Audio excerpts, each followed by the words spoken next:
Good morning, ladies and gentlemen. It's quite cold here. Distinguished guests, ladies and gentlemen, we gather here again at the heart of our financial markets, the Nairobi Securities Exchange, to ring the bell in celebration of yet another historic milestone. At the beginning of this administration nearly 3 years ago, I made a clear and firm commitment that we would build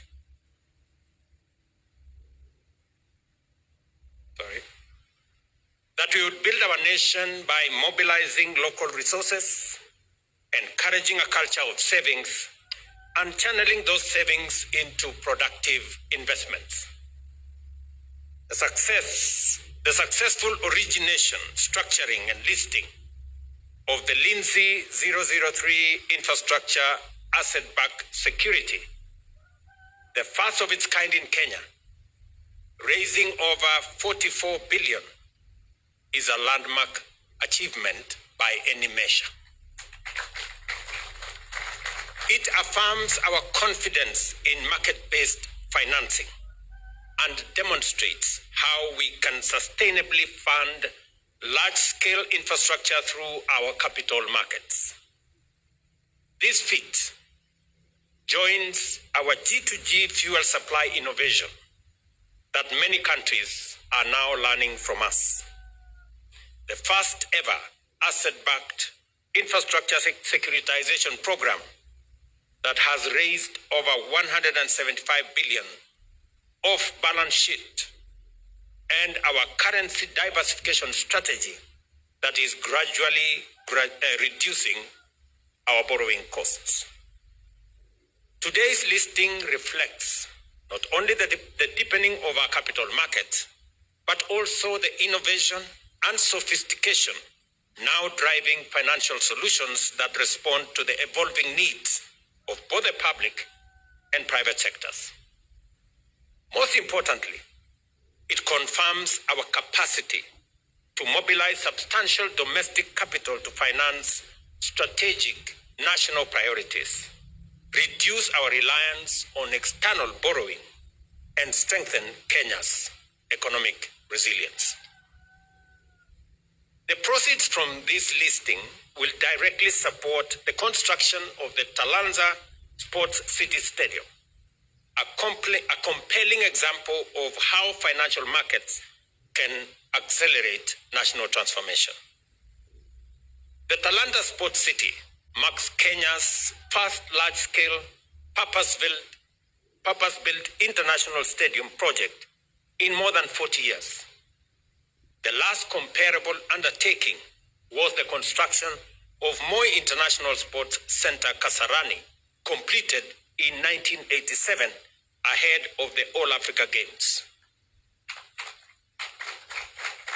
Since then, Kenya has relied on aging infrastructure, with no new international standard stadium built from the ground up until now. With a 60-seater capacity, Talanta Sports City is not merely filling that long-standing gap. It is redefining the nation's sporting landscape. This modern, world-class complex is designed to host international tournaments, foster local talent, and restore Kenya's reputation as a sporting powerhouse. I commend the Nairobi Securities Exchange for the remarkable feat of facilitating 3 listings in a single month. This momentum reflects renewed energy, strong leadership, and strategic clarity.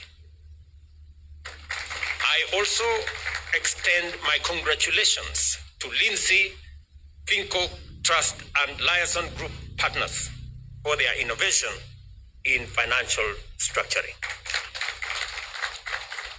Ladies and gentlemen, the stock exchange is a critical gauge of economic health and investor sentiment.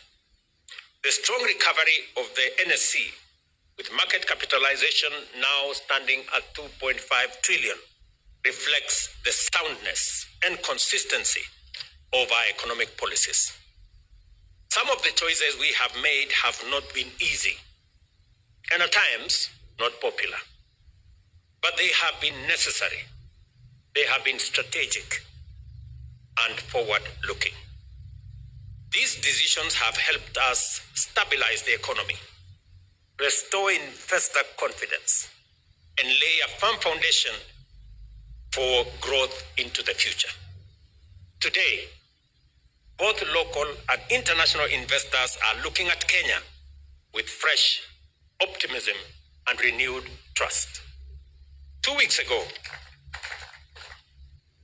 during my visit to London in the United Kingdom, where 4 global giants, Lloyd's of London, Bupa International, Africa Specialty Risk, and Africa Finance Corporation signed their way into Kenya, I reaffirmed our commitment to expanding the depth and appeal of Kenya's capital markets. A key plank of this strategy is the diversification of state-owned enterprises through initial public offerings on the NSE, unlocking value, improving governance, and attracting long-term capital. We are implementing a structured, time-bound divestiture program, starting with the listing of the Kenya Pipeline Company. I expect the cabinet to grant approval to this IPO shortly, and the Privatization Commission this morning is working on the final approval, and by September, by God's grace, we will have that listing here.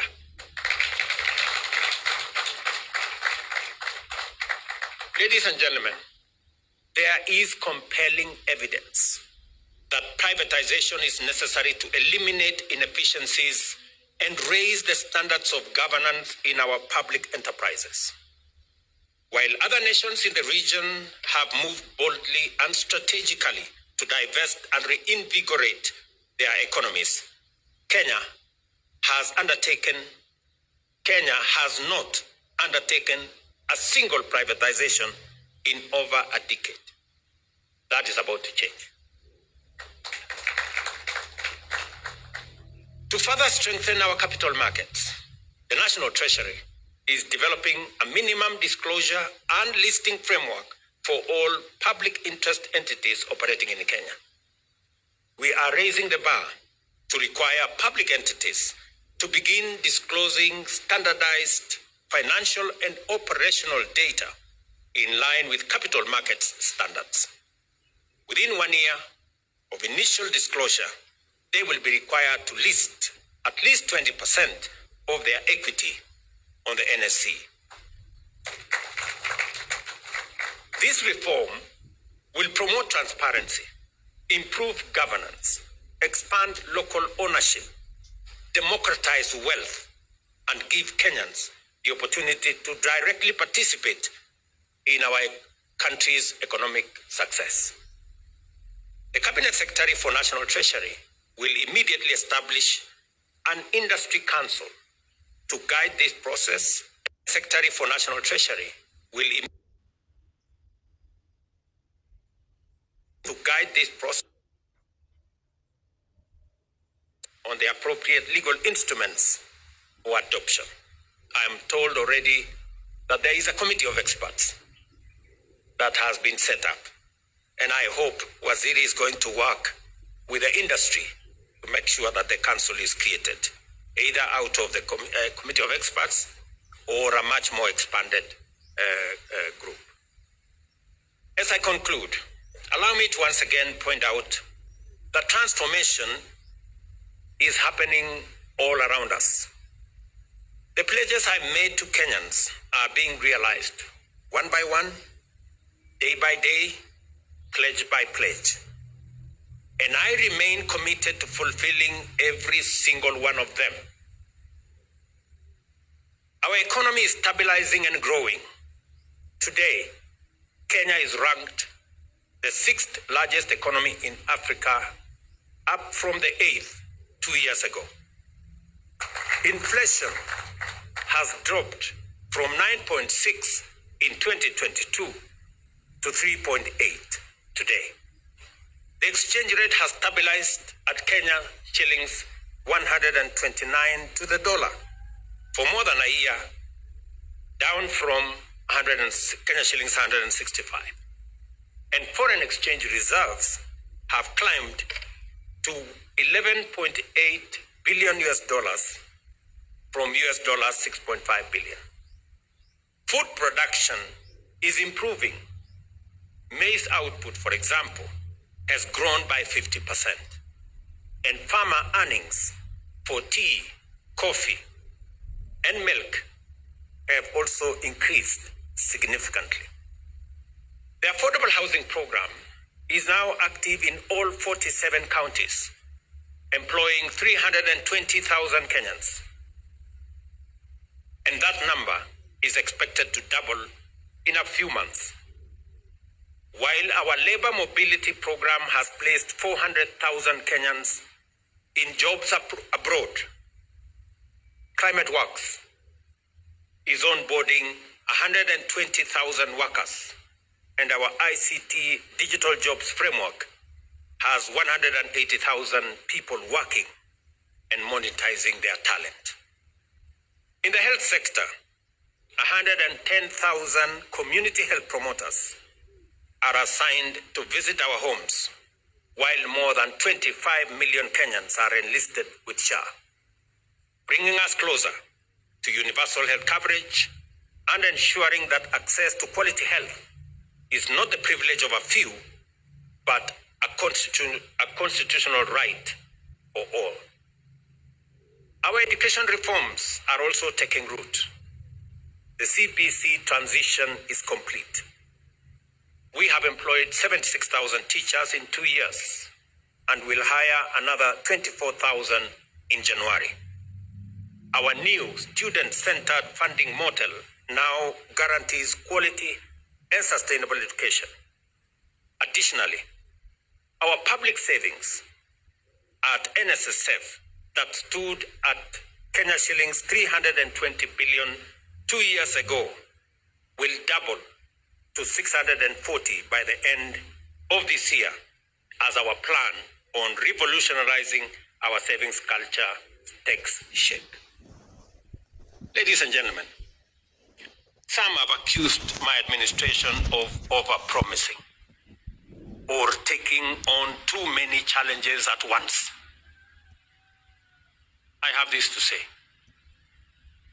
Yes, I made promises. Yes, I took on many challenges that had bogged down our nation for far too long. This wasn't a mistake. This was deliberate and intentional, so as to match our leadership with our national ambition, to raise the standard, to adjust the bar upwards, and to up our game. As a leadership, we have made peace with mediocrity for far too long. That is why slums became homes, hunger became normal, health became a privilege, and jobs became a status symbol. I promised to change this, and that change is happening. Fellow citizens, we are an ambitious nation and an ambitious people. That is who we are. And leadership must rise up to meet that ambition. That is why I made a solemn and unwavering commitment to lead from the front. The truth is, I had no choice. We could not stand by and watch the country drift. We do not and never have aspired to be average. When we aim for excellence, the bar must be higher. And yes, aiming higher invites scrutiny from critics, suspicion from cynics, and doubt from their cousins, the naysayers. But that is the nature of bold reform. It unsettles the status quo and challenges the comfort of the known and the familiar. The critics may say I am wrong. The cynics may say I am lying. And the naysayers may even say I am mad. But what if they are wrong? And they are. Pause for a moment. What if I am an agent of destiny for the transformation of our nation, whose promise has been delayed for far too long? Pause. Reflect. Think. Give me a chance and judge me fairly when the time comes.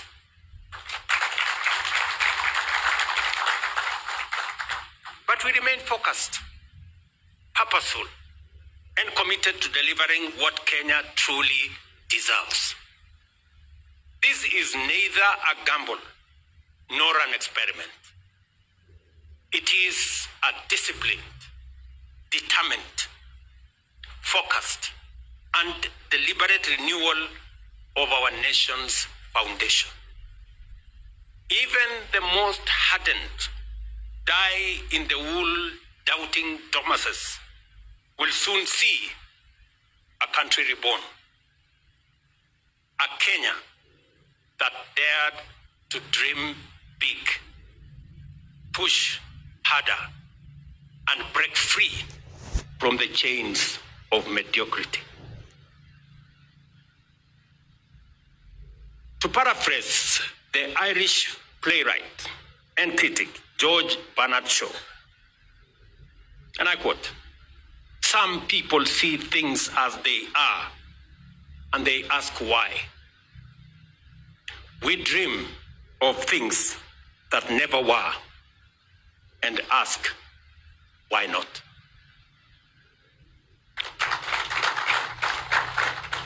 Please join me and the millions of patriots who believe in a higher standard for our beloved nation. And let us march forward boldly, unbowed, and first march into the future. This is my statement. But allow me to say two more things so that I can conclude. Ladies and gentlemen, we have a great nation. We have a great nation. It is our duty and responsibility to make it greater. I listen a lot to what people say about the present and the future of our country. I listened to one gentleman who retired the other day after working, I think, for 40, 50 years. And he wants to be president. And I listened to him say, Kenya is a failed state. And I asked myself, so for 40 years, you have been working in a failed state? So you want to be president of a failed state? Really? You want us to entrust you to the leadership of a country you don't believe in, to a people you don't believe in? And just for the record,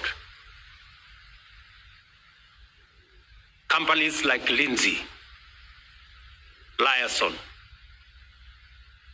an exchange like Nairobi Stock Exchange best listed stock exchange last year in Africa. They don't exist in failed states.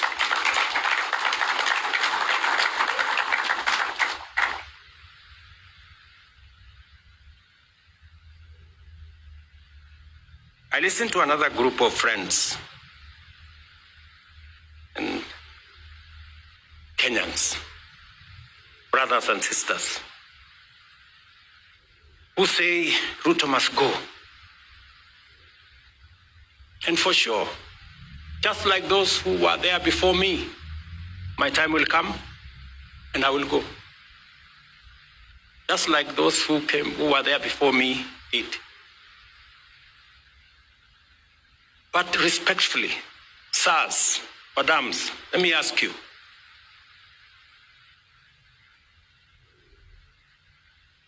So, what are your reasons for this Ruto must go? I'm sure it's not because of the spelling of his name.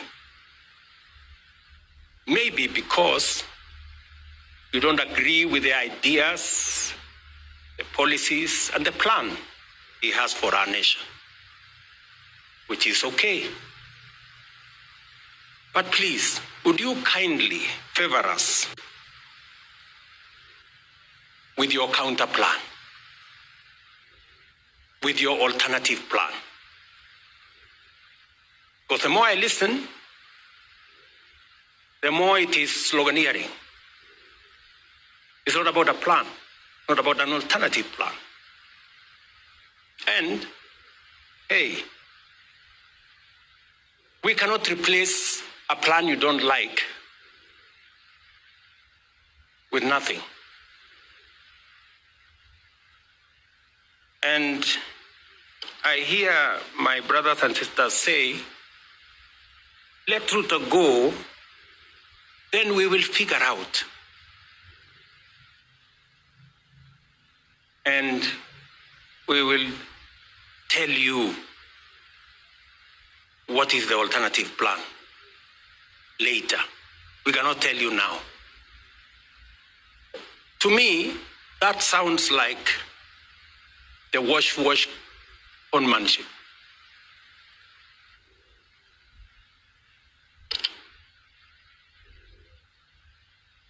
Because if you seriously have a plan that does better on the economy than I have, that does better on health than I have, that does better on creating jobs than I have, that does better on education than I have, you should be bold enough to tell us. One term, Asongo, Ruto must go, is not enough.